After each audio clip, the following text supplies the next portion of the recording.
의 최신 연구에 대해서 말씀해 주시도록 하겠습니다. 박수로 맞이해 주시기 바랍니다. 네, 반갑습니다. 방금 소개받은 엠젠플러스 생명공학연구소 강정택입니다.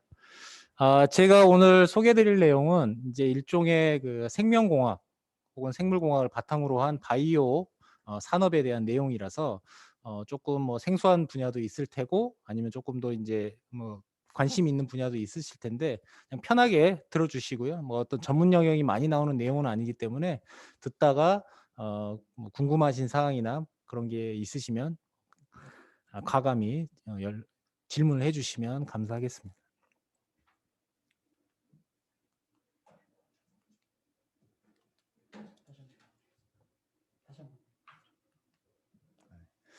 제가 오늘 드릴 설명의 가장 큰 포인트는 이 두 가지인데요. 오늘은 이 두 가지만 알고 가시면 될 것 같습니다. 일단은 체세포 해기식이라는 기술하고요. 그다음에 유전자 가위라고 하는 기술, 이 두 가지를 바탕으로 설명을 드릴 텐데 그 두 가지를 바탕으로 저희 연구소에서도 연구를 하고 있고 이 관련된 연구자들도 연구를 하고 있습니다. 그래서 이 두 가지 기술에 대해서 간략하게 소개를 하고 이 두 가지 기술이 접목되는 분야가 어떤 게 있고 또 최신의 어떤 연구 성과들이 나왔는지를 간단하게 소개하고 뒤에서는 저희 연구소에서 하고 있는 실제 현재 진행하고 있는 연구 결과를 좀 보여주는 그런 방식으로 진행을 하도록 하겠습니다. 우선 체세포 해기식입니다. 먼저 생명이라고 하면은 이제 엄마하고 아빠의 두 소위 말하는 생식세포라고 할 수 있는 엄마의 난자가 있고요. 그렇죠? 아빠의 정자가 둘이 만나가지고 하나의 수정란이라고 하는 그 배아를 형성하게 됩니다. 그렇게 된 수정란이 이제 엄마 뱃속에서 착상을 해서 그 임신 기간 동안 임신 기간을 거치면 이렇게 이제 아기가 태어나는, 이거는 뭐 비단 여기는 돼지라고 표현을 했지만 뭐 사람도 마찬가지고 모든 포유류가 똑같은 과정을 겪게 됩니다. 이게 가장 이제 일반적인 과정인데요.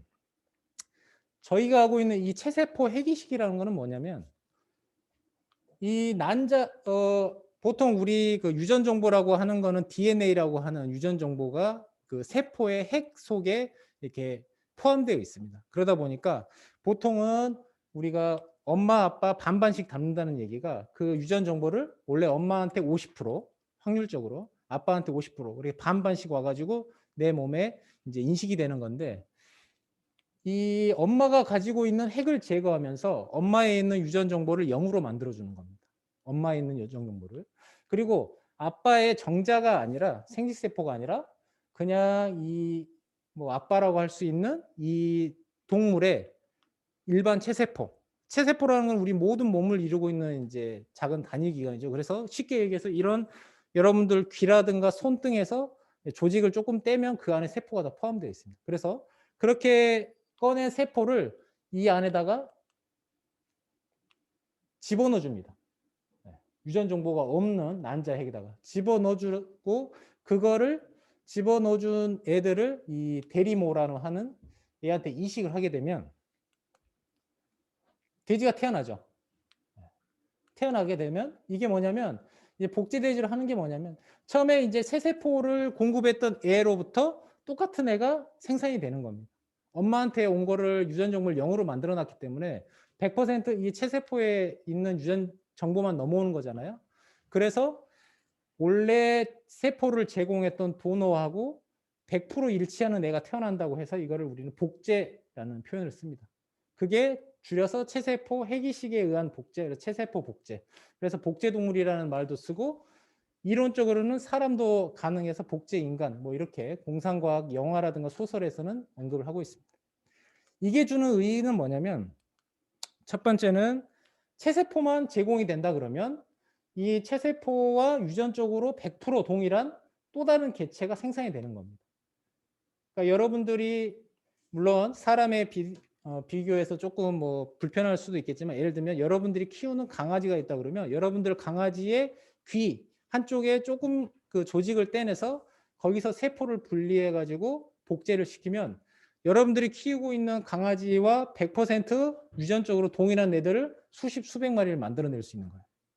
이해되시죠? 그게 바로 이 복제의 개념입니다. 그래서 죄송합니다. 이 체세포가 가지고 있는 유전 정보 100%와 일치하는 똑같은 애를 만들어낸다는 게 첫 번째 의의가 있고, 두 번째는 이 체세포에는 우리가 인위적으로 뭔가 변형을 가할 수가 있어요. 세포라는 거는 우리가 실험실 내에서 배양을 하고 키울 수가 있기 때문에, 일반 실험실에서요. 그래서 이 체세포에다가 뭔가 우리의 의도를 갖고 변화를 시키게 되면 이 변화된 체세포에 맞춰가지고 거기에 맞춰서 태어난다는 거죠. 간단하게 설명을 하면 어떤 이제 돼지가 있는데 이 돼지에서 이 돼지의 세포를 떼낸 다음에 그 세포에다가 2배 이상으로 성장할 수 있는 유전자를 넣어준다고 하는 거예요. 2배 성장 호르몬 유전자를. 그러면 그렇게 해서 태어난 돼지는 애랑 형태는 같으면서 2배로 성장할 수 있는 유전자가 들어와 있기 때문에 그 다음부터는 애는 태어난 애들은 2배로 성장하는 겁니다. 원래 애들보다. 그러니까 자기 연구자가 의도에 맞게 얼마든지 변형이 가능하다. 두 가지가 있겠죠. 그게 체세포 해기식의 의의다. 이 방식은 1997년도에 지금으로부터 한 30년 됐나요? 1997년도에 그 윌머트라고 하는 영국의 과학자가 당시에 복제양 돌리를 최초로 이제 생산에 성공하면서 굉장히 센세이션한 그 기술로 알려져 가지고 지금은 굉장히 많은 분야에서 이 복제가 자연스럽게 이루어지고 있습니다. 당시만 하더라도 어떤 동물을 복제한다는 거에 포유류, 동물을 복제한다에 대해서 굉장히 어려운 난관이 있을 거라고 했는데 당시에 이제 100% 양과 똑같은 양을 만들어내면서 그 양 이름이 돌리였죠. 그래서 그때부터 복제 동물의 시작이었고 그게 이제 연구가 계속됐고요.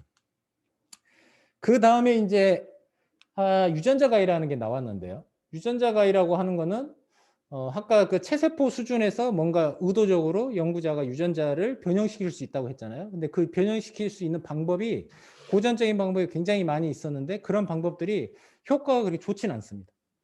효과도 좋지도 않고 굉장히 시간도 많이 들고 어떤 인력도 많이 투여되고 자금도 많이 드는 그런 방식으로 어렵게 유전자를 변형시켰는데 유전자 가위라는 게 말이 이제 가위라고 하는 거는 유전자를 마음대로 자르고 붙이고 연결할 수 있다 해가지고 그냥 손쉽게 유전자 가위라는 표현을 쓰고 있습니다.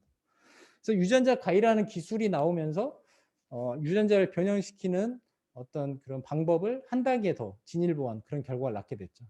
근데 이제 여기서 이제 세대라고 표현을 하는데 최초의 유전자 가위는 이 징크핑거 유클레이즈라고 하는 1세대, 그래서 1세대라고 부릅니다. 이 징크핑거 유클레이즈가 2000년대 초반에 나오기 시작했어요.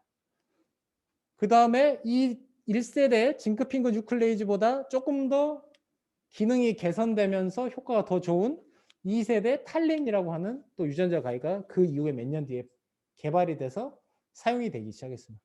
1세대보다 훨씬 더 효용이 좋으면서 기능이 개선된 2세대. 근데 2세대 탈렌 이후에 2015년, 14년 요맘때에 크리스퍼라고 부르는 3세대 유전자 가위가 나오면서 가위 유전자 가위의 유전자의 혁명이다. 지금 이렇게 얘기가 되고 있는데 그 이유가 뭐냐면 1세대하고 2세대 유전자 가위 같은 경우는 만드는데 수개월이 걸려요. 가위 하나 만드는데. 그리고 비용이 어마어마하게 듭니다. 거기다가 성공률이 1% 미만, 뭐 길게는 여기는 뭐 20% 뭐까지 된다는데 성공률이 굉장히 낮아요. 근데 기존에 있던 그 유전자 변형 방식보다는 개선됐기 때문에 사람들이 여기에 열광하면서 많이 썼는데 크리스퍼가 개발됐는데 크리스퍼는 성공률이 굉장히 높으면서 하루면 만듭니다. 하루면 만들고 만드는 비용이 여기 보시면 $30 내외라고 했죠. 그래서 이 두 분이 만들었어요. 이 두 분이 전혀 다른 그 연구소에서 이 팽장이라고 하는 이분은 이제 하버드 대학에 계시던 분이고 이쪽에 이제 그 다우드나라는 분이 이제 UC 버클리 이렇게 계셨는데 이 두 분이 거의 동시에 만들었습니다. 거의 동시에. 네, 동시에 만들었는데 논문이 이분이 조금 빨리 나왔어요. 그러다 보니까 작년에 다우드나하고 샤르팡티에라고 하는 이 두 분이 이제 공동 연구하셨는데 이 두 분이 노벨상을 수여하셨죠, 작년에. 그만큼 유전자 가위가 혁명이다. 라고 지금은 일컬어지고 있는데 이게 얼마나 혁명이냐면 여러분들 뭐 유전자 가위, 뭐 유전자를 자르고 굉장히 복잡한 얘기처럼 들리잖아요. 그리고 뭐 징크핑거 뉴클레이즈 탈렌 이거는 웬만한 전문가들도 만들기 어렵고 그래서 소수의 세팅이 잘 되어 있는 전문 업체에서만 해야 되는 그런 이제 단점이 있었어요. 그래서 그런 업체들만 독보적으로 유전자 가위를 만들어서 제공하는 그런 형태였는데 크리스퍼가 생기면서 이거는 제가 지금 여러분들을 데리고 1시간 크리스퍼에 대해서 만드는 법을 교육하면 여러분도 오늘 집에 가서 만들 수 있습니다. 그래서 DIY라고 해요. 그냥 집에서 만들 수 있고 그냥 뭐 지식이 없이 나 혼자서도 만들 수 있다. 그만큼 유전자 가위가 만드는 게 굉장히 쉽고 그냥 혁명적이 되는 거예요. 그러다 보니까 유전자 가위를 이렇게 쉽게 만드니까 누구나 만들 수 있으니까 이제는 예전에는 어떤 제품을 만들어내면 그 제품을 많이 만들어내는 거 유전자 가위를 바탕으로 한 제품에 집중을 했다 그러면 크리스퍼가 나오면서는 이 제품 만드는 건 누구나 다 할 수 있으니까 원천 특허에 대해서 이제 싸움이 붙은 거예요. 이 기술에 대한 특허. 그래서 이 두 분이 지금도 특허 전쟁을 벌이고 있습니다. 우리가 먼저다. 내가 먼저 했다 해가지고 특허 전쟁이 세계의 전쟁을 벌이고 있어요. 그 정도 그게 의미하는 바는 뭐냐면 누구나 집에서 만들 수 있는데 이거 어떤 회사가 독보적으로 만들 수 있는 기술이 아니다 보니까 이제는 그 특허 기술료에 대한 그걸로만 이제 재미를 볼 수 있는 거지 어떤 뭘 매출해 가지고는 의미가 없다. 그래서 방금 이 두 가지입니다. 그래서 방금 말씀드린 대로 체세포 복제 방식하고 크리스퍼를 기반으로 한 유전자 가위 요 두 가지가 최근에 어떤 유전자 혁명이라고 불리우는 그런 바이오 쪽에서 엄청난 발전을 이루고 있다 이렇게 설명을 드릴 수 있겠습니다. 그래서 이제 그 유전자 가위를 가지고 어떻게 활용할 수 있느냐 이제 크게 4가지를 지금 현재까지 하고 있습니다. 이제 제일 많이 하는 게 이제 질병 치료예요. 사람 환자. 그러니까 환자의 유전병이라는 게 있잖아요. 유전자가 잘못돼서 생기는 병, 뭐 유전병, 그리고 또 암 같은 경우도 유전자가 어떤 이상을 보였을 때 나타나는 그런 질병들. 그래서 유전자가 기반이 되는 질병 같은 경우는 유전자 가위라는 게 이 체내에 들어와서 자유롭게 자르고 붙이고 연결하고 이거를 다 할 수 있다는 거예요. 우리가 이제 그렇게 명령을 내리면. 그래서 이 질병 치료 쪽으로 굉장히 많은 연구가 되고 있습니다. 그 다음에 이제 식물, 동물 이렇게 크게 있어요. 이건 뭐냐면 여러분들 예전에 유전공학 이런 거 보면 예전에 뭐 줄기에서는 토마토가 열리는데 뿌리에서는 감자가 열리고 뭐 이런 이제 생물들 있잖아요. 그걸 우리는 이제 GMO라고 해서 뭐 GMO 유전자 변형 식물이라고 해서 지금 마트에 가면은 콩이라든가 두부 이런 게 많이 나와 있습니다. 근데 그런 것들은 외부에서 유전자가 들어가는 식물이기 때문에 특별히 GMO라고 해가지고 이렇게 이제 기준, 안전 기준을 두고 하는데 유전자 가위는 외부 유전자를 넣어주는 게 아니라 유전자 가위를 가지고 안에 있는 유전자를 자르는 거잖아요. 기존에 있던 유전자를 빼내는 거기 때문에 이거는 외부 유전자가 들어가지 않아서 선진국에서는 넌 GMO, GMO가 아니다. 그러면서 유전자는 변형돼. 그런 걸로 이제 식물이 이거를 만들어내면 상업화하기에 굉장히 유리하겠구나 해서 지금 식물도 굉장히 많은 연구가 되고 있고 동물은 이제 저희도 동물을 하고 있는데 유전자 변형 동물 이렇게 만들어서 상업화하려는 노력 요게 있고요. 그 다음에 이제 최근에 뭐 진단 같은 거, 질병 진단. 요즘도 이제 뭐 코로나19 이런 되면서 뭐 자가 진단할 수 있거나 아니면 어떤 진단 우리가 지금 코로나19 이렇게 검사하면은 보통 전날 하면 그 다음날 결과가 나오듯이 조금 시간도 오래 걸리고 하는데 이 유전자 가위를 이용하면 뭐 30분 내로 결과가 나온다든가 뭐 이런 식으로 어떤 질병을 진단을 해야 치료를 할 수 있는 그 실마리가 되기 때문에 그런 식으로 활용되는 연구. 그래서 크게 이 한 4가지 정도에서 굉장히 많은 분야에서 활용되고 있다. 그렇게 말씀드릴 수 있겠습니다. 유전자 치료를 이제 조금 더 자세히 설명드리면 유전자 치료하는 방법은 크게 2가지예요. 인비보하고 익스비보라고 하는데 인비보는 말 그대로 밖에서 유전자 실험실에서 유전자 치료할 수 있는 유전자 물질을 만들어 가지고 환자가 오면 병원에서 환자한테 주사를 주는 그게 바로 이제 인비보고 익스비보는 환자에 있는 어떤 혈액이라든가 다른 거를 뽑아내서 그 환자의 뽑아낸 거를 실험실에서 가공을 합니다.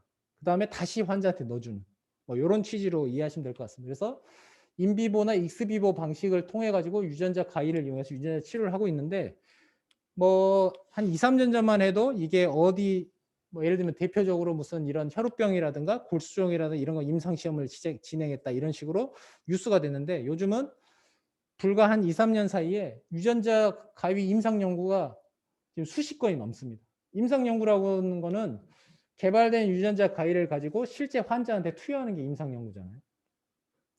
근데 중국 보시다시피 중국이 굉장히 많은 걸 차지하고 있죠. 그래서 중국이 지금 임상 시험의 메카가 될 정도로 아무래도 이제 선진국들 미국이나 유럽 같은 데는 임상 시험의 가장 큰 이제 허들이 안전성이죠. 왜냐하면 시험하는 도중에 내 환자가 그 잘못되는 경우가 많기 때문에 그런 안전성을 제일 많이 따지는데 모르겠습니다. 상대적으로 중국은 좀 그런 규제가 약하다 보니까 좀 이 임상 시험을 할 수 있는 기준이 조금 낮게 책정이 돼 있어서 굉장히 많은 임상 시험을 진행하고 있어요. 불과. 그래서 지금 뭐 수십 군데에서 임상 시험을 하고 있고 여기에 결과들이 하나씩 나오고 있습니다. 그래서 예전에는 불치병이라고 알려져 있던 뭐 혈우병이라든가 골수종, 흑색종, 뭐 에이즈, 요즘 뭐 에이즈는 사실은 뭐 이제 불치병은 아니지만 이런 식으로 고치기 힘들었던 질병들을 유전자 가위를 통해 가지고 굉장히 혁신적인 치료법이 개발되는 그런 시기까지 와 있고요. 여기 지금 사진이 좀 잘렸는데 이분이 이제 에이즈 환자인데 유전자 가위를 통해 가지고 웨인즈를 완치했다고 알려져 있는 분이 이제 예전에 잡지에 대문자가 실린 뭐 그런 사진입니다. 그런 식으로 활용을 하고 있다 이렇게 보시면 될 것 같고요. 앞서 말씀드린 대로 유전자 교정식물 같은 경우는 뭐 여기도 보지만 뭐 온도나 가뭄, 질병 혹은 뭐 이런 데에서 좀 강하고 대신 또 빨리 자라고 이런 형태로 이제 그 유전자 가위를 쳐서 유전자를 변형시키는 거예요. 그래서 뭐 사과도 있고 옥수수도 있고 상추, 버섯, 양배추, 이게 불과 2, 3년만 해도 뭐 버섯 여기 나오는 이런 버섯이나 이런 데 국한됐었습니다. 근데 지금은 누구나도 다 유전자 가위를 만들기 쉽기 때문에 여기도 접목시키고 저기도 접목시키다 보니까 지금은 굉장히 많은 이 형태의 식물들이 만들어지고 있고 이것들이 우리 식탁에 올라올 일도 별로 멀지 않았다 이렇게 말씀드릴 수 있겠습니다. 그러니까 예를 들면은 질병에는 잘 안 걸리면서 생장 속도는 한 2, 3배 빠르다 그러면은 상업성이 굉장히 높아지겠죠. 네, 생산성이 높아지니까요. 그래서 국내에서도 이 유전자 교정 식물을 만드는 회사들이 하나둘씩 생겨가면서 그리고 앞서 말씀드린 대로 GMO라고 분류가 안 돼요. GMO로 분류가 되려면 외부에서 아까 뭐 2, 3배 빨리 자랄 수 있는 유전자가 더 추가된다거나 그러니까 원래 가지고 있지 않던 유전자가 추가되면서 그런 거는 특별히 유전자 변형 식물체라 해가지고 기준이 까다로운데 얘는 그냥 가위를 가지고 그냥 있는 거를 그냥 빼내는 수준이기 때문에 GMO 논란에서도 자유롭다. 그래서 FDA, 미국의 FDA 같은 경우는 이 유전자 교정 식물로 해서 승인난 사례가 굉장히 많이 있습니다. 요거는 이제 제가 하나 그 이제 지나가는 내용으로 한번 말씀드리려고 하는데요. 그 바나나 여러분들이 드시고 있는 바나나 얘기를 좀 하려고 합니다. 바나나가 그 예전에 한 60년대, 70년대만 할지라도 그로미셸 종과 캐번디시 종 두 가지가 이제 가장 바나나의 주요 품종이었다고 해요. 근데 당시에 그로미셸 종이 바나나에만 특이적으로 걸리는 곰팡이병이 유행하면서 전 세계적으로 그러면서 이 그로미셸 종이 쉽게 말해서 사라졌습니다. 멸종한 거죠. 그래서 지금 우리가 먹고 있는 바나나는 99% 캐번디시 종이라고 알려져 있습니다. 근데 그로미셸 종이 사실은 더 당도도 높고 맛있었다고는 알려져 있어요. 안타깝게도.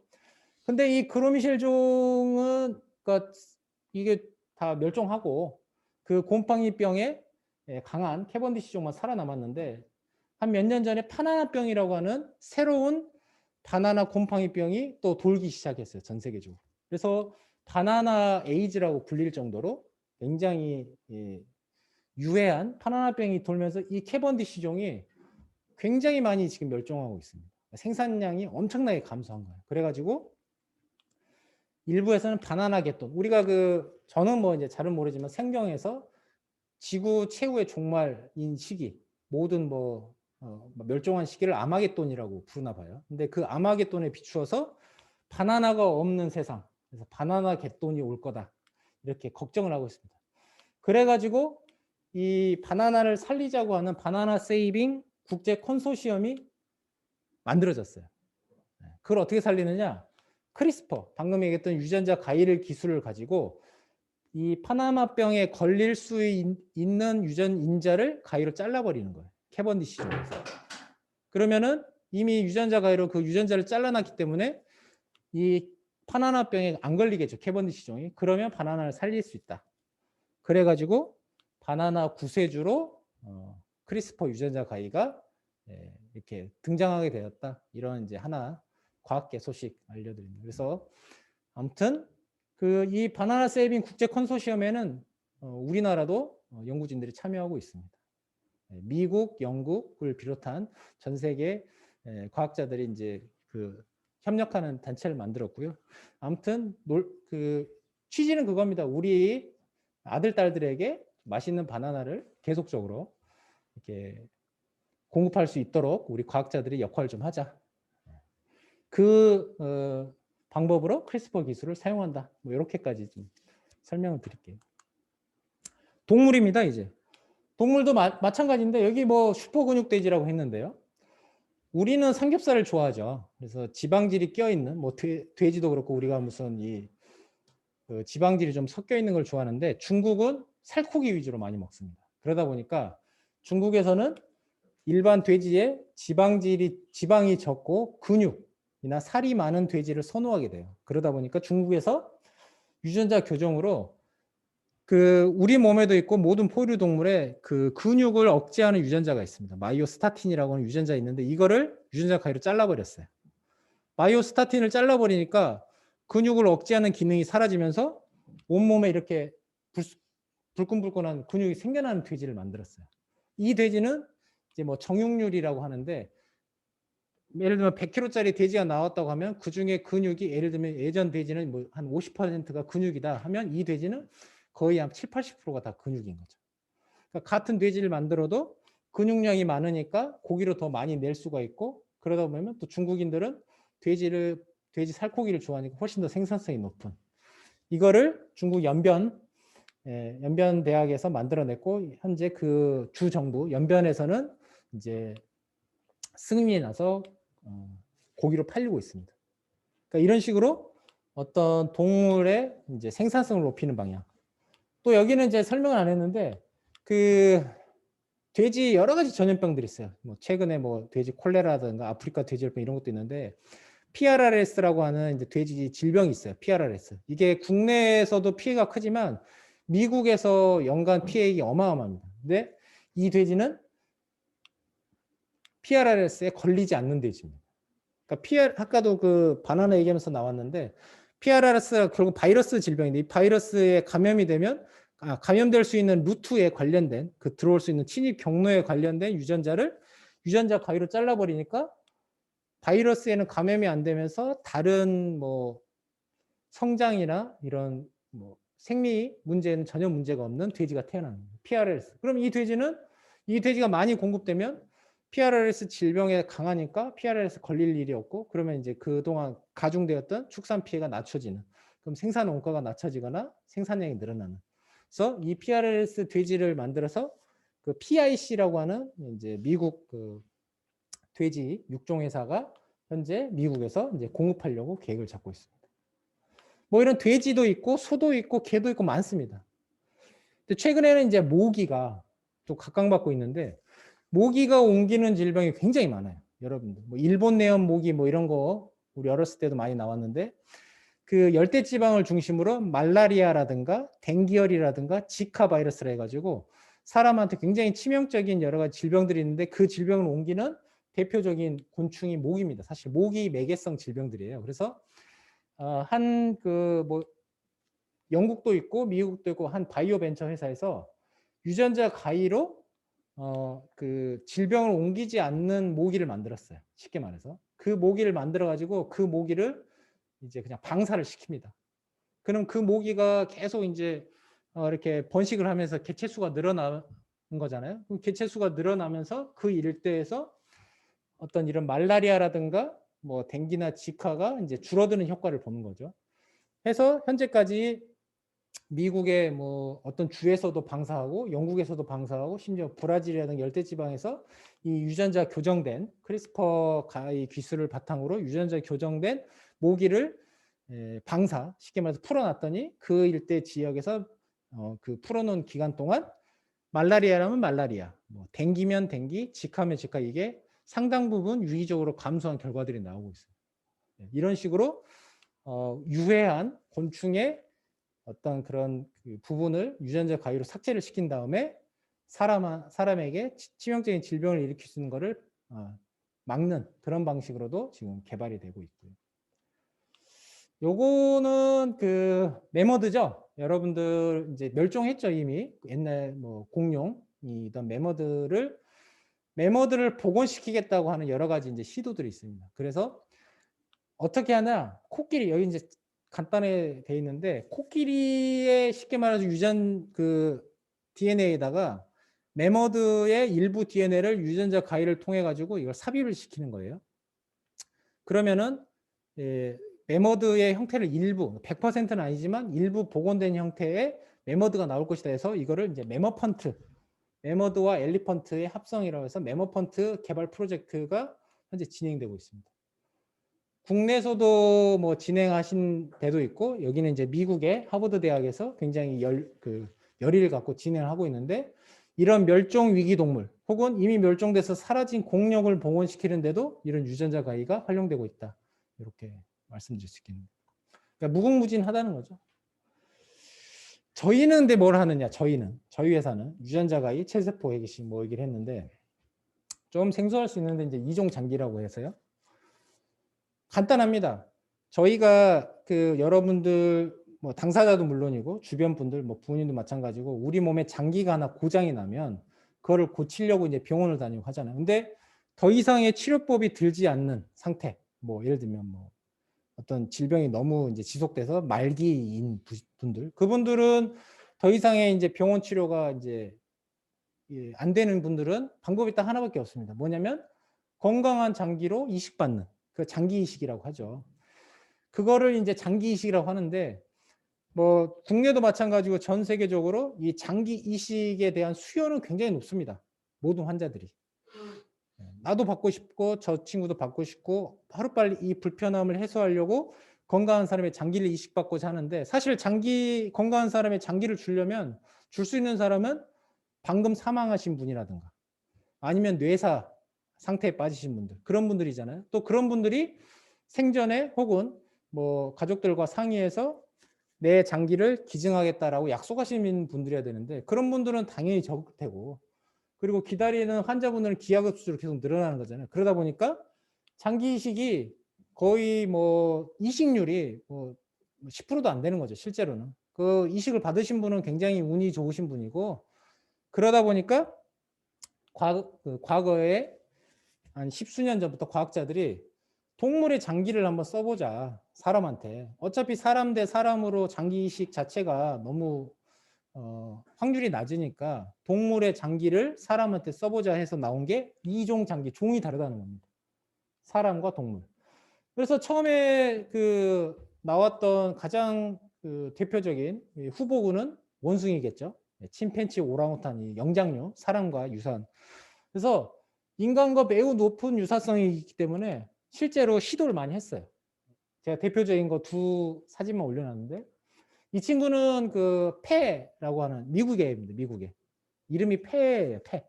그래서 베이비 패라고 부릅니다. 이 친구는 태어날 때 심장 그 뭐랄까요?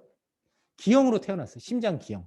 네. 심장이 기형이니까 태어나자마자 죽을 수밖에 없는 운명이었습니다. 그래서 당시 여기가 아마 샌프란시스코였던 것 같은데요. 그쪽 병원에서 원숭이 침팬치의 심장을 떼다가 이 베이비 패한테 이식을 했습니다.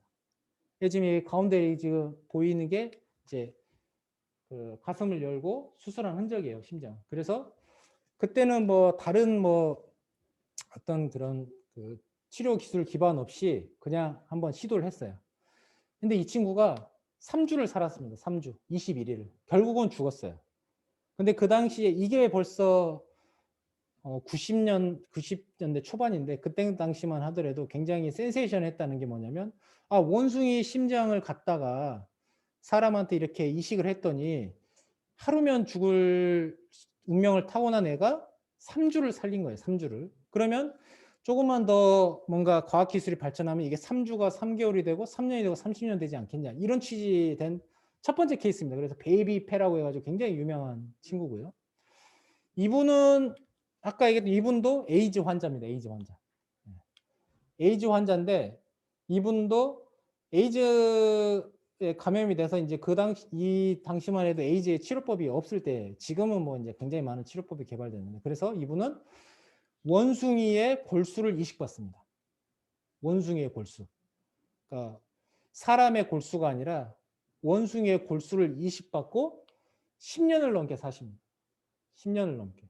그래서 이종장기 이식할 때 가장 이렇게 설명하는데 굉장히 센세이션하다고 했던 게 이 두 분이에요. 그래서 이 두 사건입니다. 그래서 가능성이 있구나. 동물의 혈액을 수혈받거나 아니면 동물의 장기를 이식받아도 어느 정도 살릴 수 있구나. 그게 시작됐는데 원숭이가 생각처럼 그렇게 쉬운 상대가 아닙니다. 왜냐하면 원숭이는 되게 작아요. 그러니까 사람은 60kg, 뭐 여러분들 뭐 한 170, 60 이 정도 키에 몸무게 기본 평균이 60kg인데 이 원숭이들은 끽해봐야 10kg 미만입니다. 그러면 장기도 거기에 작잖아요. 그러면은 이렇게 애기들은 뭐 이식은 할 수 있겠지만 건강한 성인한테 이식하기에는 장기 크기가 적당하지 않습니다. 그리고 원숭이도 사람과 마찬가지로 한 마리 정도나 이제 아기를 낳아요. 10개월 동안 임신해서. 그러니까 생산성이 낮죠. 또 번식도 어렵고 또 유전자 조작도 아까 얘기했던 그런 여러 가지 유전자 기술을 적용하기에도 굉장히 어렵습니다. 원숭이는. 그리고 비용이 굉장히 많이 들죠. 원숭이는 아무래도. 가장 큰 문제는 윤리적 문제입니다. 우리나라뿐만 아니라 미국 같은 경우는 원숭이 같은 거를 실험했을 때 굉장히 엄격한 기준을 드리는. 왜냐하면 영장류라 할지라도 사람과 굉장히 유사하기 때문에 거의 사람의 유사한 기준으로 들이대고 있어요. 윤리적 문제가 있어요. 그러다 보니까 연구하는데 그 제약이 너무 많습니다. 그래서 원숭이 말고 다른 대체할 수 있는 동물이 없을까라고 고민하던 차에 돼지가 갑자기 떠오르게 됐습니다. 근데 뭐 갑자기 뭐 원숭이 안 되니까 돼지 이렇게 한 건 아니고 운이 좋게도 다양한 포유류 중에 원숭이를 제외하고요. 다양한 포유류 중에 돼지가 굉장히 사람과 유사하다는 게 밝혀진 겁니다. 그걸 뭐 사람이 그걸 의도한 건 아닌데 그러다 보니까 인간과 굉장히 유사성이 높고 그 다음에 돼지는 여러분도 알다시피 그냥 대량으로 키우잖아요. 한 마리 어미가 돼지 한 번에 낳을 때 10마리씩 낳습니다. 생산성이 좋죠. 그 다음에 임신 기간이 4개월이에요. 그러니까 4개월마다 10마리씩 나오니까 10마리의 돼지를 확보할 수 있고 4개월마다 그 10마리에서 여러 개의 장기를 뽑아낼 수 있는 굉장히 용이합니다. 그리고 유전자 조작도 편리하면서 돼지가 가장 적합한 최적의 공여동물로 알려지게 된 거죠. 근데 이거는 이제 이론적인 거잖아요. 근데 실제 이 연구를 실제합니다. 국내뿐만 아니라. 그래서 이종 장기 이식의 역사를 다 얘기하기에는 너무 이제 시간이 뭐 오래 걸리고 지금 현재 수준으로 실제 치료제가 개발되지는 않았는데요. 심장 같은 경우 유전자를 변형을 한 돼지의 심장을 사람한테 쓰기 전에 원숭이한테 쉽게 말해서 동물 실험을 합니다. 돼지의 심장을 원숭이한테 이식을 했는데 원숭이가 3년 반을 살아요. 지금 최장 기록이 4년 가까이 삽니다. 그 원숭이에도 성공했다는 거는 사람한테도 이제 적용할 수 있다는 거겠죠. 신장은 이제 콩팥이죠. 콩팥도 1년 넘게 삽니다.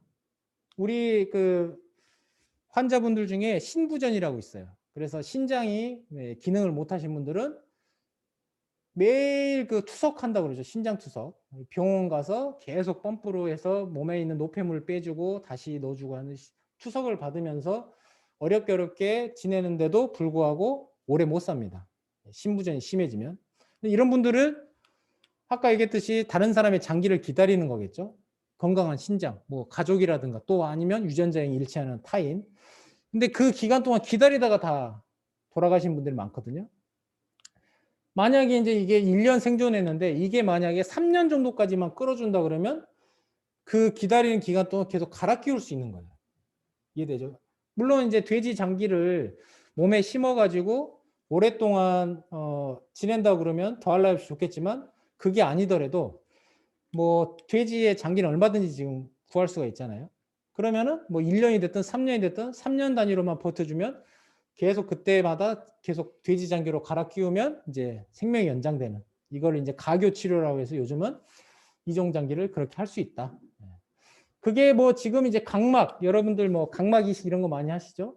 얘기. 근데 각막 이식 같은 경우는 중국은 이미 뭐 사람한테 쓰고 있어요. 돼지 각막을 사람한테 바로 이식을 해가지고 하나에 몇백 명, 한 해에 몇백 명씩 시력을 회복하는 지금 상태가 있고 뭐 폐, 간, 뭐 췌장 이렇게 해가지고 실제 치료제가 개발되거나 이제 효과를 보는 그런 역할을 하고 있습니다. 그래서 막연하게 동물의 장기를 사람한테 쓰는 게 가능할까 했던 시작이 이제는 점차 현실화되고 있다. 그래서 향후에는 여러분들도 만에 하나 이 연구가 잘 진행된다 그러면 내가 예를 들면 어디 눈 한쪽이 안 보인다 그러면 새로운 다른 그 장기를 기다릴 필요 없이 돼지로부터 이식을 받아가지고 바로 정상 생활로 이제 복원하는 그런 시대가 올 수도 있다 이렇게 말씀드릴 수 있겠습니다.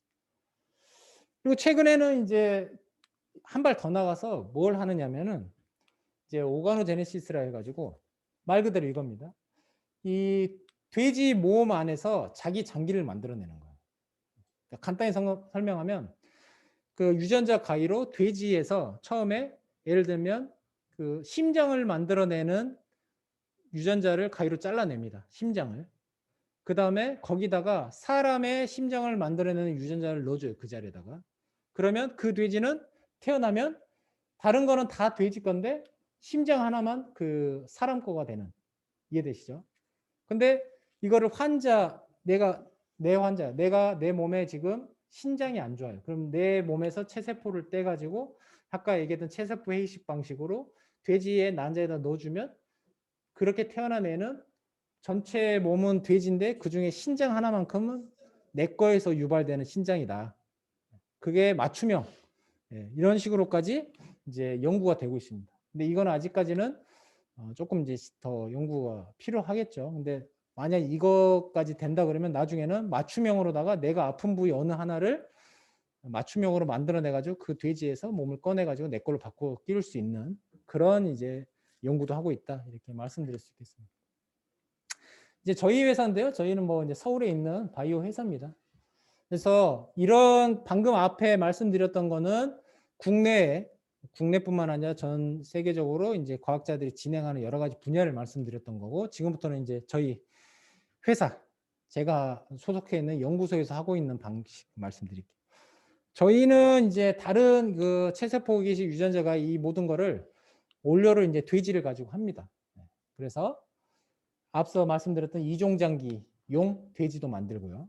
그 다음에 이제 질병 연구용, 신약 개발용, 뭐 이제 뭐 이렇게 크게 4가지 진단할 수 있는 그렇게 해서 각각의 좀 얘기를 잠시 드리도록 하겠습니다. 그 여러분들은 이제 아직은 잘 모르시지만 당뇨라는 질병이 있어요. 뭐 어르신들이라든가 부모님 세대에서는 굉장히 이제 고통받고 당뇨로 고생하시는 분들이 굉장히 많은데 뭐 다른 건 없습니다. 당뇨는 그 몸에 우리가 뭐 이제 밥을 먹거나 하면은 이제 이제 글루코스라고 하는 당이 이제 생성되는데 그 당이 일정 부분만 에너지원으로 쓰이고 나머지는 이제 다 소화가 돼야 돼요. 그래서 그 혈당치를 낮추는 게 사실은 인슐린이라고 하는 호르몬입니다. 근데 우리 몸에서 인슐린이 분비돼 가지고 과도한 혈당을 낮추는 게 이제 정상적인 그 생리작용인데 그 인슐린 분비가 잘못되거나 아니면은 그런 혈당치를 못 낮추게 되면 우리 몸에 이제 혈당치가 높아지는 거죠. 고혈당. 그러면은 혈당이라는 건 혈액 속에 이제 당이 있다는 건데 그 글루코스가 혈액에만 있는 게 아니라 이게 온갖 그 다른 이제 장기들을 공격합니다. 우리 몸에 혈액에 당이 있으면 안 돼요. 근데 당이 이제 여러 그 장기를 공격하니까 여러 가지 이제 질병이 생기는 거죠. 당뇨 합병증이라고 하는.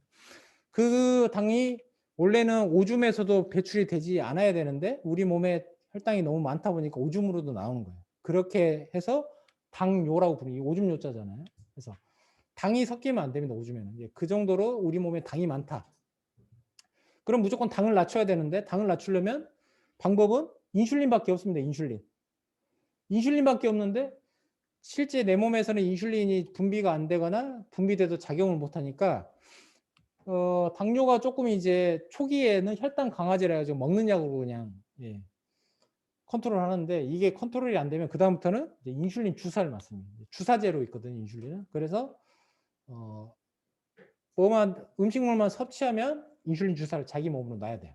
대부분 자가로 이제 하시거든요.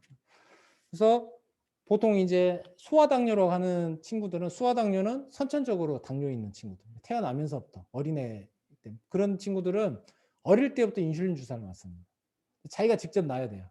그래서 뭐 예전에 한번 저도 어디 이렇게 들어보니까 소아당뇨가 있는 친구들은 학교, 초등학교나 이런 데 다닐 때 뭐 밥만 먹으면 이제 인슐린 주사를 놔야 되는데 그거를 뭐 애들 보는 데서 막 놓고 하기가 좀 어렵지 않습니까? 그래서 화장실에 가서 숨어서 이렇게 주사를 놓는다고 하더라고요. 그런 또 어려움이 있다고 하더라고요. 이제 그 정도로 이거 완치가 안 됩니다. 당뇨는. 우리 몸에서 인슐린이 안 나오니까 아니면 인슐린이 작용을 안 하니까 결국 외부에서 계속 인슐린을 넣어줘야 되는데 그래서 뭐 인슐린 펌프라든가 뭐 다른 여러 가지 이제 치료법이 나오고 있는데 아직까지도 효과적인 치료는 없고 또 인슐린을 그냥 주사제로 맞다 보니까 이게 과도하게 혈당을 낮춰버리는 수가 있어요. 그러니까 적당량이 없지 않습니까? 그러면 이제 저혈당 쇼크에 빠지는 수가 있습니다. 그래서 당뇨 합병증이라든가 저혈당 쇼크 이런 것들이 굉장히 무서운 질병인데 그러다 보니까 당뇨 뭐 혈당 강화제나 인슐린 주사로 그래도 컨트롤이 된다 그러면 그렇게 어떻게 이제 하는데 당뇨는 완치는 안 될 뿐 아니라 점점 더 심해지는 거죠. 그럼 당뇨가 점점 심해지니까 결국은 그 인슐린을 분비하는 기관이 우리 몸에 이제 췌장이라고 하는 기관인데요. 췌장을 자기 몸에 췌장이 망가져서 인슐린이 안 나온 거니까 건강한 사람의 췌장을 이식받는 방법이 있습니다. 그게 췌장 이식. 아까 얘기했던 장기 이식처럼. 근데 췌장도 이식받으면 좋겠는데 줄 사람이 없는 거예요, 췌장을. 그렇잖아요. 어디 누가 돌아가신다거나 아니면은 누가 뭐 자기 타이밍에 맞게 췌장을 주게. 왜냐하면 살아있는 사람한테 췌장을 뗄 수는 없으니까요. 그런데도 불구하고 또 췌장 이식이 1대1이 안 됩니다. 한 사람이 한 사람 췌장이 아니라 지금까지 기술이 많이 발전됐음에도 불구하고 최소 2명 거가 필요하다는 거예요. 한 사람의 당뇨 환자를 살리려면. 그러면은 자기가 당뇨 내일 모레 하고 있어요, 지금. 그러면 자기한테 췌장을 주실 분들이 최소 2명 이상이 오늘 뭐 이렇게 사망하셔가지고 약속하셔 그분들한테 췌장을 떼서 내가 받으면 살 수가 있습니다. 그만큼 케이스가 없겠죠. 그래서 저희가 전에 현대아산병원 10년간의 췌장 이식 사례를 보니까 6건입니다. 6건. 10년 동안. 그러니까 6명의 당뇨 환자가 췌장 이식을 받으신 거예요. 그러니까 되게 케이스가 낮죠. 그러다 보니까 이 췌장을 돼지 거 췌장 갖다 떼보자. 그게 저희가 이제 하려고 하는 이종장기 당뇨 치료제입니다. 근데 그 췌장은 이제 덩어리가 이렇게 큰 덩어리를 이식하는 거고 이제 한 단계 더 위에 채도 이식이라는 게 있습니다. 채도 이식은 쉽게 말해서 췌장을 믹서기로 갈면 세포 단위로 이제 얘네들이 분쇄되잖아요. 그러면 그 세포 단위로 분쇄하면 약간 즙처럼 될 거잖아요. 췌장은 약간 고체 덩어리면 그 즙을 약간 용액처럼 섞어가지고 그걸 그냥 주사 맞는 겁니다. 혈관 주사. 채도 이식은. 그래서 여러분들이 나중에 당뇨에 걸려가지고 굉장히 악화돼서 췌장 이식을 받고자 한다 그러면 이 운이 좋게 2명 이상의 뇌사자가 나와서 여러분들의 췌장을 줘서 여러분들이 전신 마취를 하고 누워서 배를 가르고 췌장 이식하면 6개월 동안은 입원해서 처치를 받아야 됩니다. 근데 채도 이식을 한다 그러면 아침에 병원에 전화해서 저 오늘 채도 이식 받으러 갈게요 하고 가서 아까 얘기했던 혈관 주사 맞고 그날 오후에 퇴원합니다. 그리고 다음 날부터 정상 활동할 수 있어요. 그러니까 같은 췌장을 가지고 덩어리째 넣느냐 갈아서 넣느냐 그 차이인데 갈아서 넣으면은 수술할 필요도 없고 그냥 주사처럼 맞는 거예요. 근데 이것도 갈아야 될 췌장이 많을 때 얘기잖아요. 그래서 저희는 돼지의 췌장을 갈아서 췌도로 만든 다음에 이거를 환자한테 이식하자. 이게 이제 저희 제품의 특징입니다. 근데 이제 돼지 방금 말씀드린 췌장을 갈아가지고 췌도를 분리해서 이렇게 나와 있는 췌도를 사람한테 이식을 하면 효과가 좀 굉장히 좋죠. 그러면은 굉장히 센세이션 할 건데 안타깝게도 사람과 돼지 간의 다른 이런 성질 때문에 면역 거부 반응이 일어나서 이 안에 들어간 췌도가 그냥 다 죽습니다. 사람 몸에서. 그래서 이 돼지를 그냥 돼지를 쓰는 게 아니라 아까 얘기했던 유전자 가위를 가지고 여러 가지 이제 유전자 변형을 시키고 그 변형된 세포를 체세포 해기시켜 가지고 유전자 변형된 돼지를 만들어요. 유전자 변형된 돼지, 그러니까 쉽게 말해서 면역 거부 반응이 안 일어나 있던 돼지를 만든 다음에 그 돼지에서 췌도를 분리한 다음에 사람한테 투여하면 이제 면역 거부 반응이 안 일어나니까 훨씬 더 안전하겠죠. 거기다가 한 가지 더 겉에다가 이 피막이라고 하는 캡슐을 또 씌웁니다. 궤도가 들어가서 사람 몸에 들어가서 다른 공격으로부터 자기 스스로 방어를 하기 위해서 방어 슈트를 씌우는 거죠. 방어 슈트를. 방어 슈트를 씌운 채로 이제 궤도를 이식하게 되면 이제 면역 거부 반응이 없으면서 당뇨가 완치되는 이런 컨셉이에요. 컨셉. 그래가지고 저희가 이제 이런 이제 목표를 가지고 돼지를 만들고 있고요. 실제 이제 뒤에 돼지 만드는 건데 뭐 이게 저희가 만든 돼지, 이 돼지에서 췌장을 떼가지고 이제 제품을 개발한 그런 사례들입니다. 그래서 실제로 거의 사람의 어떤 인슐린 분비량하고 유사하게 돼지에서 나오고 이 돼지에서 췌장을 이제 저희 목표는 이거죠. 방금 얘기했듯이 캡슐을 씌운다고 그랬잖아요. 그 캡슐 안에 췌도 세포를 이제 돼지 췌도를 넣어가지고 이거를 이런 용액처럼 해서 사람한테 이식하는. 그래서 방식은 이겁니다. 이제 궤도를 분리하고 분리된 궤도에다가 방어 슈트를 씌우고 그 방어 슈트를 씌운 거를 처음에는 이제 동물 실험 원숭이한테 이식해가지고 효과를 보고 그게 이식이 효과가 좋다. 그러면 그 다음에 환자한테 이식하는 임상 시험. 요 이제 그 컨셉이겠죠. 그래서 그거를 목표로 지금 저희가 이제 방어 슈트를 씌우는 데까지는 이제 개발이 완료가 됐고 원숭이한테 이식하는 실험을 진행하고 있고요. 이제 이게 완료가 되면 사람한테 임상 시험해서 당뇨 환자를 치료하는 이런 계획을 잡고 있고 2025년 제품 출시 목표로 하고 있습니다. 그 다음에 이거는 이제 유전자를 이거는 각막이에요. 저희가 면역 거부반응에 관련된 유전자 3개, 2개 내지 3개를 유전자 가위로 잘라버린 다음에 그 태어난 돼지의 각막을 갖다가 여기 돼지 태어난 각막을 빼가지고 원숭이한테 이식을 했어요. 원숭이 각막을 떼내고 그것도 지금 이제 이 원숭이 실험을 하고 있는데 원숭이가 뭐 여기는 4주라고 되어 있는데 2달 이상까지도 계속 특별한 거부 반응 없이 지금 이제 시력이 유지되는. 그래서 이것도 원숭이 실험이 끝나면 실제 각막맹, 맹인 환자분을 대상으로 임상시험을 하고 그분들한테서 효과가 본다 그러면 이제 제품을 낼 수가 있겠죠. 그래서 돼지 각막 같은 경우는 돼지만 있으면 뭐 어느 정도 무한하게 공급이 되니까 시력이 불편하신 분들한테 바로 이식할 수 있는 제품. 이거를 이제 진행을 하고 있고요. 뭐 이거는 이제 뭐 질환 모델 돼지인데 이런 식으로 유전자를 변형해서 저희가 저희 목적에 맞게끔 돼지들 개발하고 있다 이런 것들을 보여드리는 겁니다.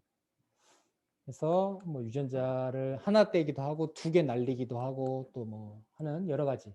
그리고 이거는 이제 질환 모델이라 해가지고 예를 들면 여기 무감마 글로불린 혈증, 다낭신, 알포토 이런 질병들이 이제 생소하게 들리는데 이게 사람한테 걸리는 질병입니다. 사람한테 걸리는 질병인데 이 질병에 대해서 치료법이 그렇게 많이 나와 있지가 않아요. 근데 치료법을 개발하려면 어떤 제약회사가 치료법을 개발하면 그 치료법을 이제 실제 질병에 걸린 사람한테 평가를 해봐야 되잖아요. 근데 그게 임상시험인데 임상시험 하기 전에 동물 실험 하기 전에 저희가 이 질병은 돼지는 안 걸리는 질병입니다. 원래 안 걸리는 질병을 일부러 질병에 걸리게끔 만들어 놓은 거예요.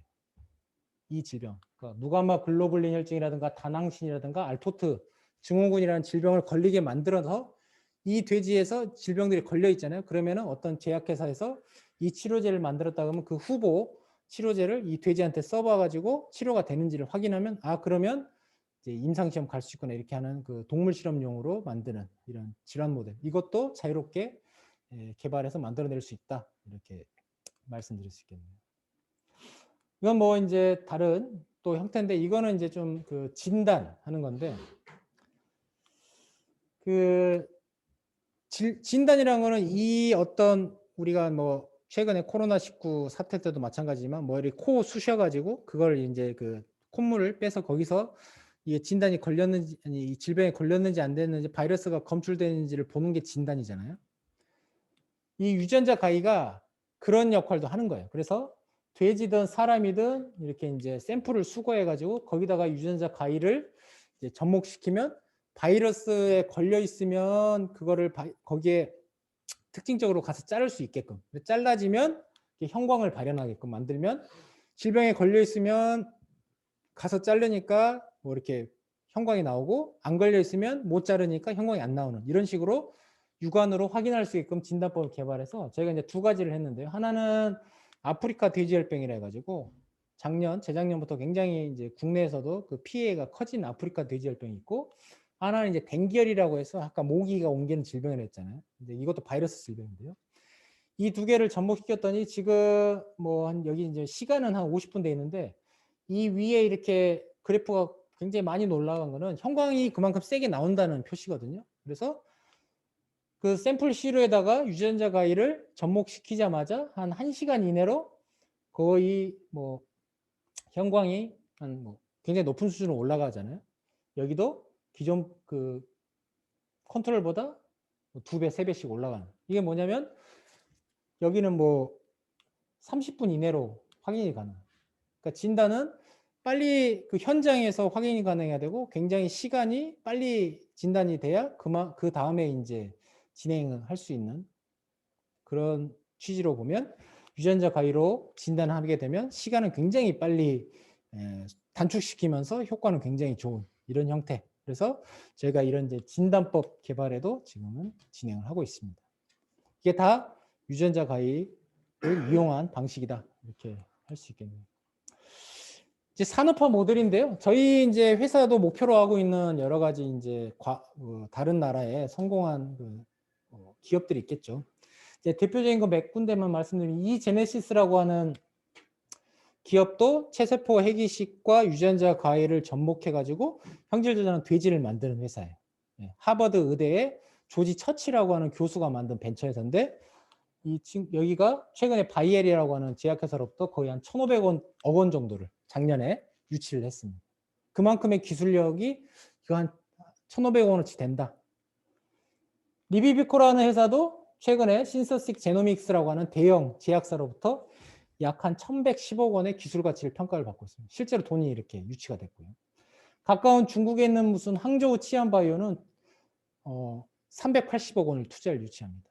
이만큼은 이렇게 이제 대형 기업들이 투자하는 이유는 지금 이 기업들이 가지고 있는 기술 가치가 이 정도 되니까 초기에 투자를 해서 이 연구 성과가 나왔을 때 거기에 따른 이제 부가 수익을 얻으려고 하는 그런 노력이죠. 이제 이런 이 여러 가지 여기 이제 뭐 이그젠플라라고 한다, NSRC 여기는 또 이제 독일인데요. 이런 회사들이 굉장히 지금 치고 나오고 있고 굉장히 많은 이제 자금들을 유치하면서 성과들이 또 자금이 유치되니까 인력도 뽑고 시설도 인프라도 갖추면서 성과를 많이 내고 있습니다. 그래서 저희 회사도 그렇게 큰 회사는 아닌데 저희도 기술력으로 이제 승부를 해서 뭐 투자 유치도 마찬가지고 꼭 투자가 유치가 아니더라도 뭔가 이 그 난치병이라든가 부치병으로 고통받고 있는 환자에게 조금이나마 이제 도움이 될 수 있는 그런 치료법들을 개발해내는데 좀 기여할 수 있지 않을까 이런 생각으로 진행을 하고 있고요.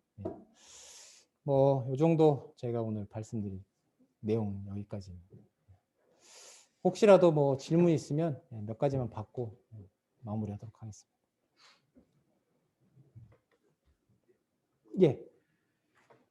저는 이제 그 생명 쪽은 전공이 아닌데 메카트로니스 석사를 하고 지금은 하우징 교수님 수차원 연구하고 있는 병원입니다. 여쭤보고 싶은 게 하나는 되게 기초적인 거고요. 하나는 이제 좀 전에 마지막 부분 쪽에서 본 거고 첫 번째는 예전에 돌리 나왔을 때 예. 금방 죽어서 그거는 제가 알기로는 뭐 복제를 할 때 딴 거 다 복제되는데 텔로미어가 뭐 그게 뭐 수명에 해당하는 애인데 맞습니다. 이게 뭐 소모된 채로 복제가 돼서 빨리 죽은 거다라고 하는 사람들하고 그게 아니고 연구에 너무 혹사당해서 과로사한 거다 뭐 이런 식으로 연구진들이 주장하고 막 누가 맞냐 막 싸우는 것까지 봤었거든요. 어느 게 맞는 건지. 네, 좋은 질문인데요. 그러니까 질문의 요지는 이제 복제형 돌리, 세계 최초로 복제에 성공한 복제형 돌리가 복제에는 성공했는데 수명이 굉장히 짧았고 그 수명이 짧은 이유가 여러 가지 이제 원인으로 대두되고 있는데 정확한 원인은 밝혀지지 않았지만 이런 이제 복제했을 때 이제 수명이 짧아진 문제가 있지 않느냐 뭐 그런 취지로 질문하신 것 같습니다. 진짜 바로 죽은 건지 예. 뭐 복제할 때 부작용인 건지. 맞습니다. 복제형 돌리 사망 원인에 대해서 아까 텔로미어 얘기도 했지만 아직까지도 의견이 분분을 해요. 근데 그 복제형 돌리라는 그 자체가 세계 최초다 보니까 당시에는 복제가 되냐 안 되냐에 대해서도 의견이 분분했는데 결국은 성공을 시켰거든요. 물론 이제 복제형 돌리는 이제 폐렴으로 죽습니다. 폐렴으로. 근데 그 폐렴으로 죽은 이유가 유전자 변형을 시켜서 죽은 거냐 아니면 다른 이제 후천적인 환경의 문제로 죽은 거에 대해서 이제 거기에 대해서 논란이 있는 건데 그 당시가 1997년도고요.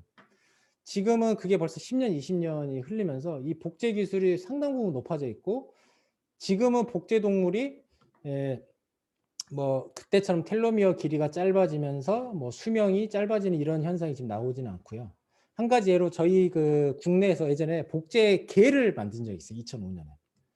그게 이제 스누피라고 하는 서울대에서 복제 개를 복제했는데 이 친구가 10년 넘게 삽니다. 개가. 개한테서 수명 10년이라고 하면은 굉장히 이제 물론 여러 가지 이제 의학기술 발달은 그 이상도 살 20년도 사는데 당시만 해도 복제개는 최초였어요. 우리나라가 최초로 만든 건데 이 개도 10년을 넘게 살면서 복제가 단순히 수명만을 짧게 시키는 게 그 과거에는 굉장히 걱정스러운 이제 측면인데 지금은 그런 논점에서 좀 많이 벗어나 있고 그게 벌써 2005년부터 10년 넘게 살았고요. 지금 2020년, 21년 지금 수준에서는 저희도 지금 저희 회사 연구소가 10년 넘게 지금 하고 있는데 뭐 복제를 했다고 해서 갑자기 수명이 짧아지거나 다른 이제 기형이 나타나는 경우가 이제 많이 줄었고요. 그런 부분에 대한 걱정은 이제 조금은 줄어들어 있는 상태다. 그래서 거의 복제 기술이 많이 올라가기 때문에 지금 태어나는 복제 동물들은 정상 동물과 거의 똑같은 생활을 하고 있고 다른 여러 가지 이제 부작용이 거의 없는 상태. 물론 이제 한 10년, 20년 전에는 그런 애들이 좀 있었습니다, 사실은. 그걸 부인하는 건 아니고 그 당시보다는 기술력이 많이 올라와 있다 이렇게 말씀드릴 수 있겠네요. 또 질문 있을까요? 네. 생물공학과에서 임학수 교수님 실험방에서 박사를 하고 있는 최영입니다.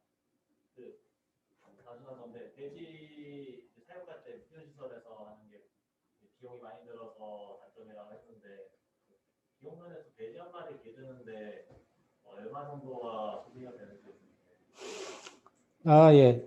저희가 이제 이 고기로 만드는 돼지 같은 경우는 당연히 이제 일반 사육 시설에서 키우는 건데 여기서 제가 언급하고 있는 돼지들은 이제 의료용 그렇잖아요. 바이오 의료용으로 만드는 돼지 같은 경우에 우리가 아무리 내가 몸이 안 좋고 아프다고 해서 돼지 거를 이제 이식받는다 하더라도 그냥 무슨 이제 일반 사육장에서 길러진 거를 바로 자기가 이식받으면 걱정이 들잖아요. 거부감이 들고 이게 과연 다른 문제는 없는지 그리고 또 동물 간에 이렇게 이제 교차 감염될 수 있는 여러 가지 이제 문제가 있기 때문에 그래서 그런 것들을 이제 안전성 문제도 있고 그런 것들을 이제 해소하기 위해서 바이오 의료용 돼지만큼은 특수한 무균 사육 시설을 길러야 된다는 게 이제 거의 이 충론입니다. 이게. 그래서 그런 사육 시설에서 길러진 돼지가 이제 그 사람한테 어떤 쓰이기 전에 이제 뭐 모니터링을 하겠죠. 여러 가지 스크린을 해서 사람한테 위해가 될 수 있는 어떤 질환이라든가 다른 이제 균이라든가 이런 게 없는 상태가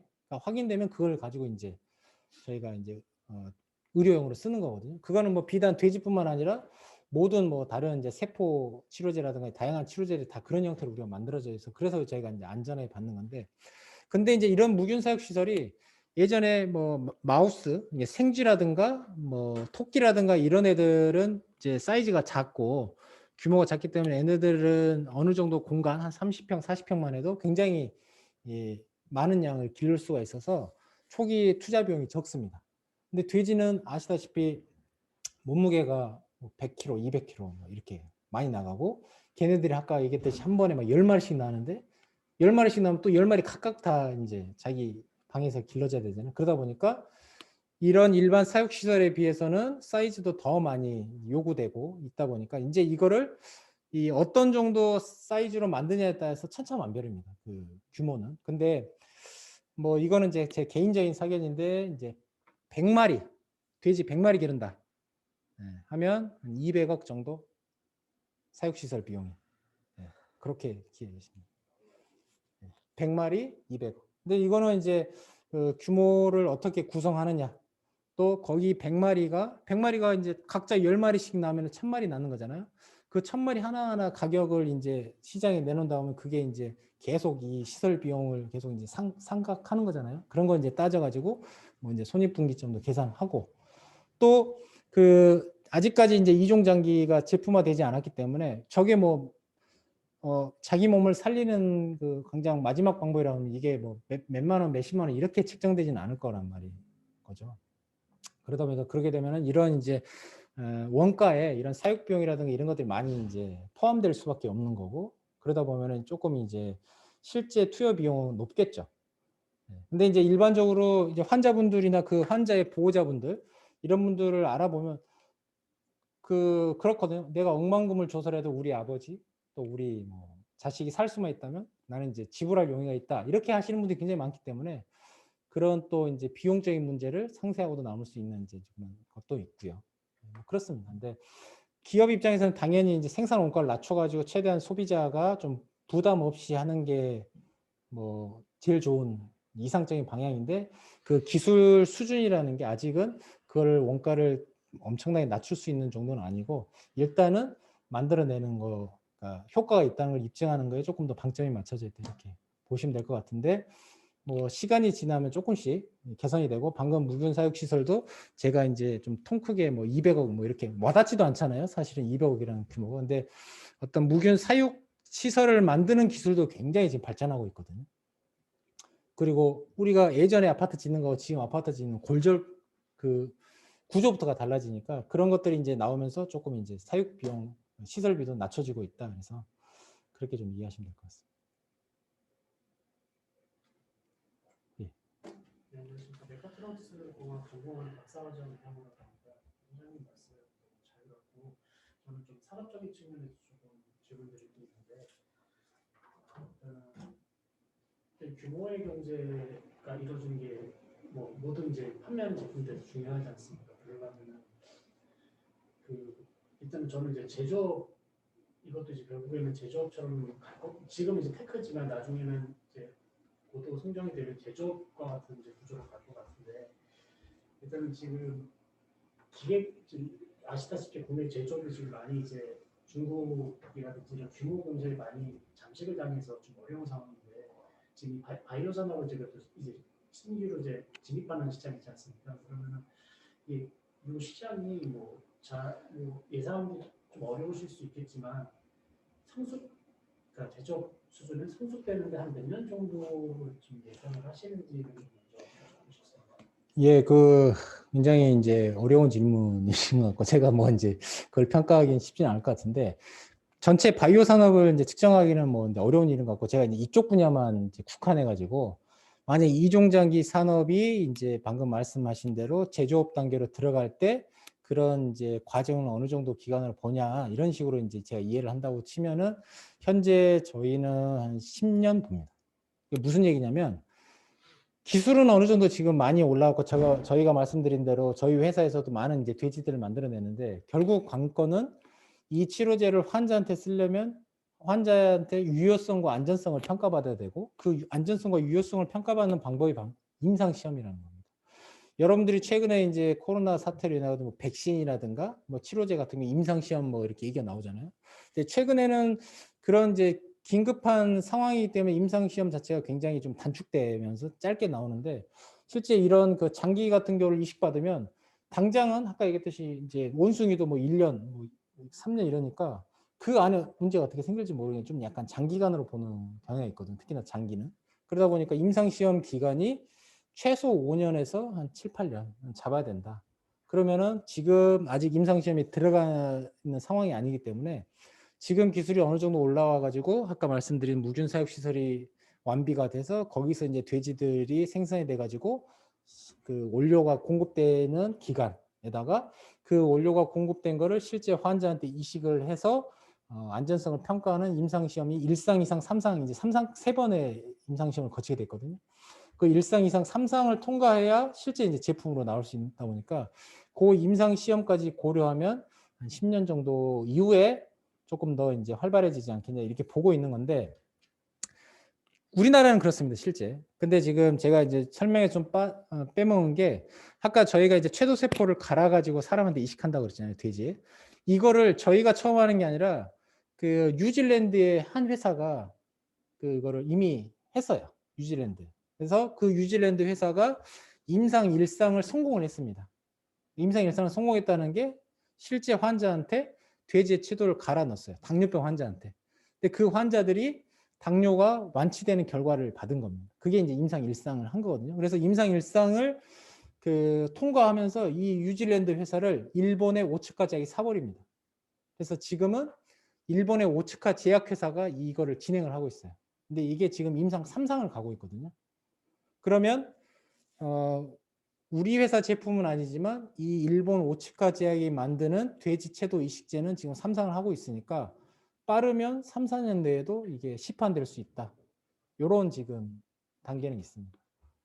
근데 국내에서는 아직까지 이제 국내 업체가 임상시험에 진입한 사례가 없기 때문에 국내 업체가 자생력을 갖고 그 제품을 시판하려면 그 정도 이제 기간이 있는데 그 전에 이런 이제 외국계 회사들이 만든 제품들이 이런 시장에 나올 수 있는 가능성이 있다 이렇게 말씀드릴 수 있습니다.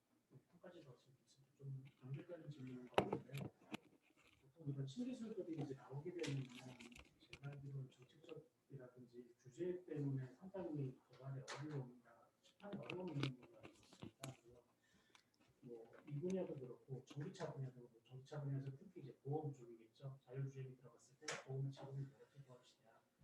이것도 약간 그런 쪽으로 좀 연결되어 있을 것 같은데 그러면서 우리나라는 지금 그런 지금 해당하시는 분야에서 정책이라든지 이런 게 선진국에 비해서는 좀 어느 정도 갭이 있는지. 예. 그 굉장히 좋은 질문인데요. 제가 그 부분을 조금 이제 언급은 안 했는데 그 2019년까지 최근 한 2년 전까지 국내에서는 동물의 세포가 됐든 뭐 조직이 됐든 장기가 됐든 사람한테 이식하는 것 자체가 법으로 금지되어 있어요. 그러니까 아예 우리나라는 동물의 걸 가지고 사람 치료제를 만드는 것 자체가 법으로 금지되어 있었어요.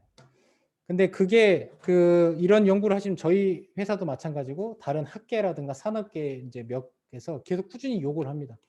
규제 이거 좀 풀어달라. 이게 지금 이런 연구들이 이만큼 기술이 올라와 있고 이게 이제 제품화되면 이만큼의 어떤 엄청난 이제 가치를 실현할 수 있는데 이게 규제에서 묶여가지고 이게 뭐 법으로 금지되면 이거 실험을 할 수 있느냐 해서 줄기차게 요구가 돼서 2019년 8월에 그 첨단 바이오 재생법이라고 하는 줄여서 첨생법이라고 하는 법이 통과가 되면서 국내에서 첨생법에 의거해 가지고 동물의 세포나 조직을 사람한테 이식하는 게 가능하게 됐습니다. 2019년 8월 불과 이제 2년 전쯤이죠. 그래서 우리나라에서는 이제는 이제 이 동물의 그런 세포를 가지고 만든 치료제를 사람한테 하는 것들이 규제가 말 그대로 이제 완화돼 있다 이렇게 보시면 될 것 같은데 왜 우리나라가 그동안 여기에 대해서 그렇게 주저했느냐? 왜냐하면 이런 요구는 2010년 전부터 계속 풀어달라고 했는데 우리나라가 주저한 이유는 미국이 지금 법으로 금지되어 놨습니다. 미국 FDA가. 미국은 지금 금지되어 있어요. 그러니까 국내에서는 KFDA에서는 우리가 굳이 선도적으로 미국이라는 선진국이 저렇게 규제를 묻고 있는데 우리가 굳이 나서서 이거를 해가지고 이제 공무원들 물론 제 사견입니다만 공무원들 입장에서는 이제 책임질 수 없는 거 아닙니까? 사고가 나면. 그러다 보니까 막혀 있었던 거죠. 근데 미국은 지금 이제 묶여 있습니다. 근데 그 사이에 아까 중국이 임상시험의 메카라고 했지 않습니까? 중국은 그런 규제가 없었고요. 그래서 중국은 아까 돼지 각막도 실제 지금 팔고 있고, 일본도 이제 규제가 없습니다. 그래서 중국, 일본 이런 데서는 지금 이제 저런 이제 임상 시험들이 진행되고 있고, 아까 일본 오츠카 제약이 그 이제 회사를 인수한 것도 다 그런 부분이고, 그 다음에 그 중국, 일본뿐만 아니라 제 3세계 뭐 러시아라든가 뭐 브라질, 뭐 뉴질랜드, 호주 이런 데는 또 이런 규제가 없어서 그런 쪽으로 많은 연구들이 이렇게 나가고 있어요. 미국에 계신 연구진들이 뭐 호주 가서 연구를 한다든가 아니면 중국으로 가서 한다든가 그런 거다 보니까 그런 이제 여러 가지 이제 모멘텀이 돼서 국내에서도 물론 FDA에서는 아직 승인이 안 나 있는 상태지만 국내에서도 이제 승인이 되는 그런 사례가 됐고 2019년도 8월에 그게 이제 통과되면서 서울대 병원이 그 전에 보건복지부로부터 한 10년에 걸쳐서 이 이종장기 사업에 대한 900억 정도를 지원을 받습니다. 1년에 90억씩 거의 100억에 가까운 돈을 10년 동안 받아요. 그래서 그 서울대 병원에서 그 이제 10년 동안 받은 그 사업단이 작년 그렇죠 2020년에 국내 최초로 이제 임상시험 신청을 합니다. 그래서 지금 신청한 상태고 아직 승인 안 나 있는 상태인데 그렇게도 진행되고 있다 국내에서는. 그래서 저희는 이제 후발주자예요 사실은. 저희는 이제 후발주자로 그 이 서울대 병원에서 하고 있는 기술과 이제 저희가 차별성을 둬가면서 저희는 이제 계속 그걸 따라잡기 위해서 노력하는 건데 저희가 긍정적으로 보는 거는 이러든 뭐 서울대병원이 뭐 문을 열든 뭐 일본 오츠카 제약이 문을 열든 이런 시장이 열린다는 것만으로도 저희한테는 굉장히 그 좋은 동기부여가 되는 거거든요. 전혀 없는 상태인 것보다 뭔가 시장이 열려서 효과가 보는 와중에 그거보다 좀 더 개선된 치료법이 나오게 되면 이제 경쟁이 되더라도 그게 이제 상업성이 있는 거니까 그래서 새로운 시장이 열린다는 거에 의의를 두고 저희도 이제 좀 이렇게 주의 깊게 임상 시험이 승인되기를 지켜보고 있고 또 그 결과들이 잘 나와서 좀 순탄하게 가기를 바라고 있는 뭐 그런 상황입니다 지금. 그 유전자 변형에 이제 생소하거나 이제 관련 연구를 하는 학생들에 있어서 되게 뜻깊은 시간이 되었을 것 같고 마지막으로 그 다수의 논문도 작성하시고 산업 현장에 계시면서 여기 있는 학생들에게 해주고 싶은 그런 마지막 조언 같은 거 있으면 한 말씀. 예, 뭐 글쎄 뭐 제가 조언할 입장은 아닌데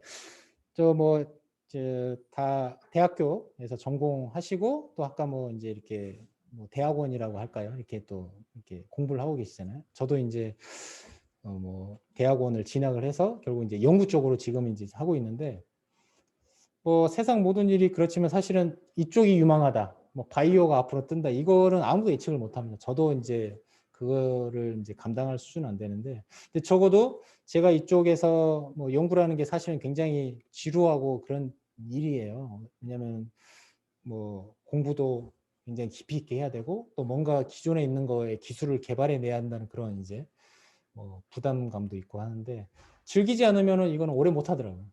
저도 그렇고 저희 직원들도 그래서 저도 맹목적으로 그냥 무조건 이제 대학원에 진입했으니까 그냥 시키는 대로 이렇게 하는 뭐 그런 뭐 것도 뭐 있겠지만 이 뭔가 그 의욕 열의가 있어야 될 것 같고 거기에서 그게 또 동기부여가 되고 그러면서 자기가 이제 계속 개선될 수 있는 건데 그게 아니다 싶으면은 저는 빨리 뭐 좀 과감한 결단이 필요하지 않냐. 그래서 자기 위치를 좀 빨리 파악하는 게 좋을 것 같고 그거다 보면 사실은 어디가 유망한지는 아무도 모릅니다. 근데 자기가 스스로 뭔가를 잘 이렇게 내실을 잘 다져 놓으면은 그때부터는 정말 선택권이 넓어지는 거니까. 저도 아직은 계속 저 스스로를 이렇게 다잡으면서 가고 있는 거고요. 저도 이 연구가 성공으로 끝날지 실패로 끝날지 아무도 모르는 건데 그거에 대해서 바이오는 특히나 일반 제조업이나 이런 거와 달리 이거는 그 결과 나오기까지 굉장히 긴 시간이 필요하고 또 그렇게 오랫동안 해왔는데 나중에 말짱 뭐 꽝으로 나오는 경우가 많거든요. 그런데 거기에 대해서 자기가 관심이 없거나 흥미가 없거나 뭐 열의가 없다 그러면은 금방 이제 주저앉은 경우도 많고 그러다 보면 이제 자기가 이룬 게 없는 것처럼 보일 수도 있어서 만약에 지금 이제 어떤 학업을 진행하고 있는 위치라면은 뭐 자기가 이제 지금 하고 있는 일에 얼마나 뭐랄까요, 적성까지는 아니더라도 뭐 열의가 있어야 될 것 같고, 만약 열의가 없다 그러면 열의를 만들어야 되겠죠. 안 만들어지면 뭐 이제 또 다른 길을 또 찾을 수도 있는 거고. 근데 그런 얘기 정도 제가 해드릴 수 있는 거예요. 그래서 뭐 열심히 하시되 뭔가 전략적으로 열심히 해야지 뭐 그냥 맹목적으로 열심히 하는 거는 사실은 크게 도움은 되지 않는 것 같고요.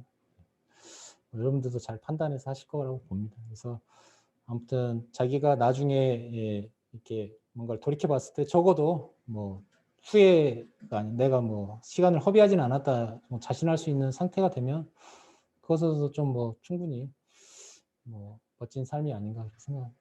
꼭 어떤 뭐 금전적인 부나 뭐 이런 명예가 주어지지 않더라도 그렇게 생각합니다. 좋은 강의 해주신 강력태 연구소장님께 다시 한번 박수. 감사합니다.